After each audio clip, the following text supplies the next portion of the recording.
তো আজকের রেসিপি হলো আমার চানা মশলার রেসিপি। তো এই চানাগুলোকে আমি রাত্রে ভিজিয়ে রেখেছিলাম। চানাগুলো কিন্তু ফুলে ডাবল সাইজ হয়ে গেছে। আপনারা চাইলে 7-8 ঘন্টা আগেও ভিজিয়ে রাখতে পারেন। আমি যেহেতু সকালে বানাবো তো ওই জন্য আমি রাতেই ভিজিয়ে রেখেছিলাম। তো এবারে চানাগুলোকে আমি একটা প্রেসারে নিয়ে নেব।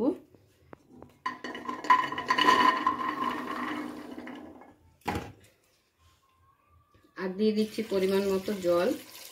চানাগুলোকে এখন আমি সেদ্ধ করতে দেব।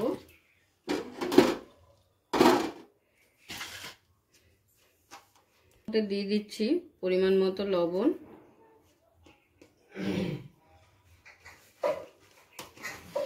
আর দেখুন আমি এরকম একটা ছোট্ট সাদা কাপড়ের মধ্যে 2 চামচের মতো এখানে চা পাতা নিয়ে নিয়েছি। চা পাতাটা আমি এবার ভালো করে এই কাপড়টায় মুড়ে একটা গার্ডার মেরে দেব। আর আপনাদের কাছে যদি ওই ছেঁকনিগুলো থাকে তো ওতে করেও দিতে পারেন, যেহেতু আমার কাছে ওটা অ্যাভেলেবেল নেই তো সেই জন্য আমি এটাকে ভালো করে মুড়ে গার্ডার মেরে দিলাম। তো দেখুন সুন্দর এইভাবে পুরিয়ার মতো করে বেঁধে নিয়েছি আমি। সাদা সুতো দিয়ে বাঁধলাম, গার্ডার দিয়ে বাঁধলাম না। তো এবারে এটাকে আমি এই জলের মধ্যে এক সাইডে দিয়ে দেবো। এরপর আমি চানাটাকে সেদ্ধ করতে বসিয়ে দেবো।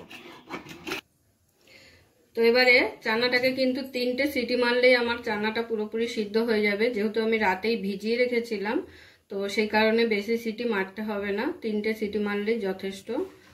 তো 3টে সিটি মারার পরে এবার আপনাদের আমি খুলে দেখিয়ে দেবো চানাটা। একটা চানা তুলে আমি দেখিয়ে দিচ্ছি।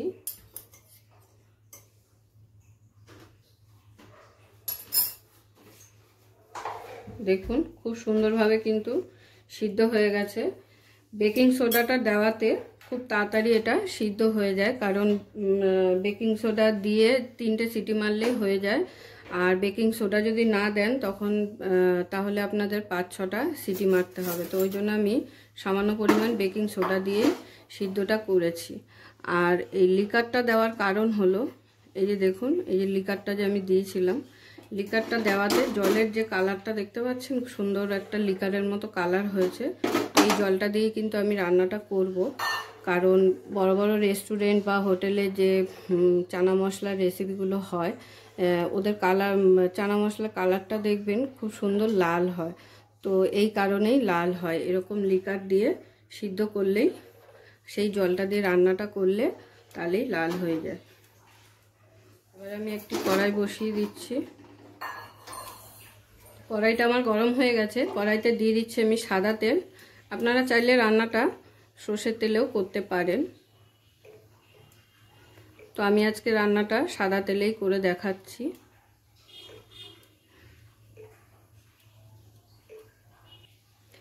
তো তেল আমার গরম হয়ে গেছে। এবারে আমি ফোড়নের জন্য দিয়ে দিচ্ছি 2টো তেজপাতা, 3টে এলাচ আর 2টো দারচিনি।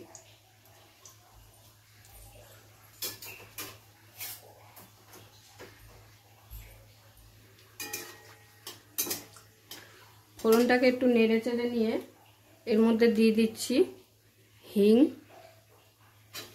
যেহেতু রান্নাটা সম্পূর্ণ নিরামিষ হবে তাই পেঁয়াজ রসুন ছাড়া, তার জন্য একটু হিং ব্যবহার করলাম। হিং দিলে এর স্বাদটা একটু অন্যরকম হয়ে যাবে। এরপরে দিয়ে দেবো আমি ছোট ছোট করে কেটে রাখা আলু।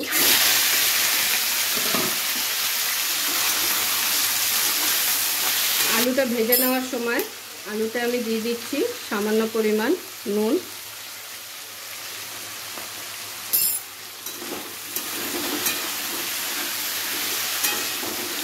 এবার দিয়ে দিচ্ছি সামান্য পরিমাণ একটু হলুদ, আলুটা যাতে একটু কালার আসে, তো সেই জন্য সামান্য, একদমই সামান্য পরিমাণ হলুদ দিয়ে আলুটাকে একটু ভেজে নিচ্ছি লাল লাল করে।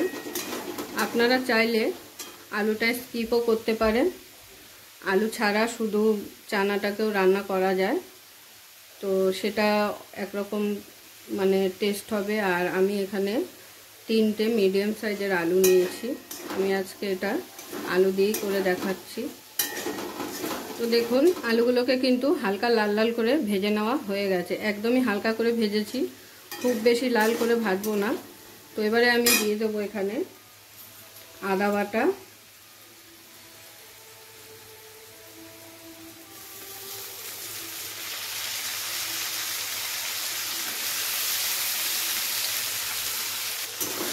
আদা বাটা আমি এখানে 2 চামচ দিলাম। আদা বাটাটা দেওয়ার পরে আলুর সাথে একটু নেড়ে নিচ্ছি যাতে আদার কাঁচা গন্ধটা চলে যায়। এরপরে দিয়ে দেবো কাঁচা লঙ্কা বাটা। কাঁচা লঙ্কা বাটা আমি এখানে 1.5 চামচ দিচ্ছি। আপনারা অবশ্যই আপনাদের মানে ঝালটা কে কীরকম খাবেন সেই অনুযায়ী লঙ্কাটা ব্যবহার করবেন।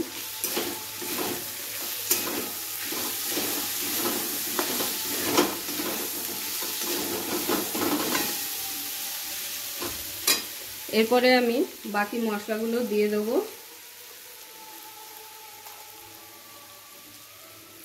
দিয়ে দিচ্ছি 2 চামচ পরিমাণ কাশ্মীরি লঙ্কা গুঁড়ো,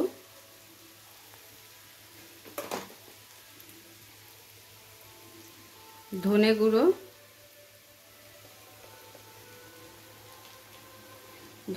আমি এখানে 2 চামচই দিলাম। আর দিয়ে দেবো জিরে গুঁড়ো, জিরে গুঁড়োটাও 2 চামচ দিয়েছি। আর হলুদটা দেব সামান্য পরিমাণ, হলুদ বেশি প্রয়োজন নেই, তো ওই জন্য হলুদ আমি 1/4 চামচের 1 চামচ দিয়ে দিলাম। এবারে সব মশলাগুলোকে একসাথে ভালো করে কষিয়ে নেব।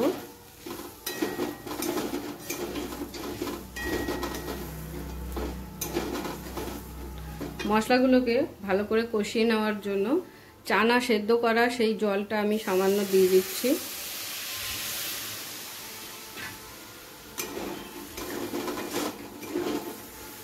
আলু কিন্তু ভাজতে ভাজতেই প্রায় 80% সেদ্ধ হয়ে গেছে। আর চানাটাও যেহেতু আগে থেকে আমাদের সেদ্ধ করে নেওয়া আছে, তো ওই জন্য বেশিক্ষণ কিন্তু এটা করতে হবে না। এই দেখুন খুন্তি দিয়ে এখনই ভেঙে যাচ্ছে, তার মানে আলু খুব ভালোভাবে সিদ্ধ হয়ে গেছে। তো সব মশলাগুলোকে ভালো করে মিশিয়ে নেওয়ার পরে আমি এখানে দিয়ে দিচ্ছি টমেটো পেস্টটা। এখানে আমি 2টো টমেটো নিয়েছি।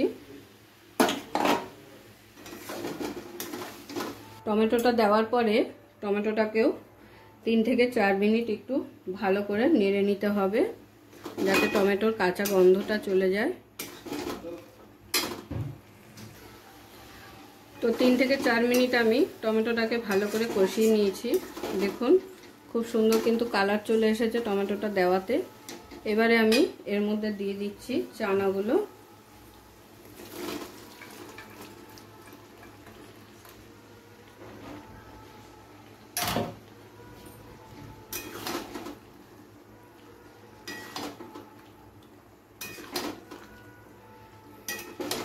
সম্পূর্ণ নিরামিষ পদ্ধতিতে আপনারা যে কোনো নিরামিষের দিনে এই রান্নাটা করতে পারেন। লুচি, পরোটা, রুটি সব কিছুর সাথেই ভালো লাগবে খেতে। একদম পেঁয়াজ রসুন ছাড়া সম্পূর্ণ নিরামিষ পদ্ধতিতে। যারা একাদশী করেন, পালন করেন, তারাও একাদশীর দিন এটি রান্না করে খেতে পারেন। তো আলুর সাথে চানাটাকে ভালো করে নেড়ে নেওয়ার পরে ফাইনালি আমি এখানে জল দিয়ে দিচ্ছি। চানা সেদ্ধ করা জলটাই কিন্তু এখানে পুরোটা দিতে হবে। তো দেখুন আমার চানা কিন্তু একদম রেডি হয়ে এসেছে। ফাইনালি জলটাও অনেকটা টেনে গেছে আর কত সুন্দর কালার এসেছে। এবার আমি দিয়ে দেবো স্বাদটাকে ব্যালেন্স করার জন্য সামান্য পরিমাণ মিষ্টি। আপনারা যারা মিষ্টি খেতে পছন্দ না করেন তারা চাইলে মিষ্টিটা স্কিপও করে দিতে পারেন, কিন্তু একটু মিষ্টি দিলে যেহেতু নিরামিষ রান্না তো স্বাদটা ব্যালেন্স হয়ে যায়।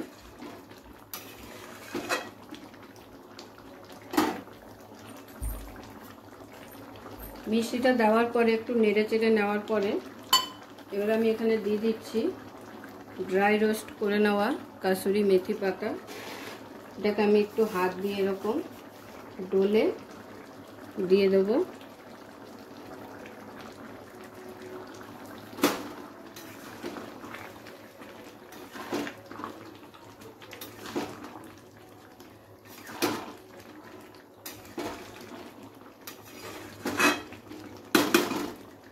আর ফাইনালি দিয়ে দিচ্ছি এখানে আমি একটু ধনেপাতা কুচি। এটাও অপশনাল, আপনারা চাইলে দিতেই পারেন, বা যদি না থাকে হাতের কাছে না দিলেও হবে।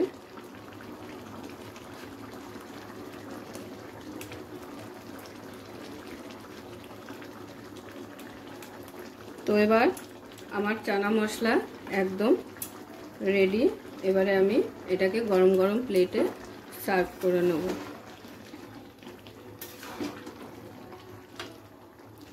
তো আশা করি আপনারা দেখে বুঝতে পারছেন যে চানাটা খেতে কিন্তু খুবই স্বাদ হবে, আর দেখতে কিন্তু খুবই লোভনীয় হয়েছে, কালারটাও খুব সুন্দর হয়েছে। এবারে গরম গরম রুটি, পরোটা বা লুচি যার সাথে ইচ্ছা আপনারা খেয়ে নিতে পারবেন।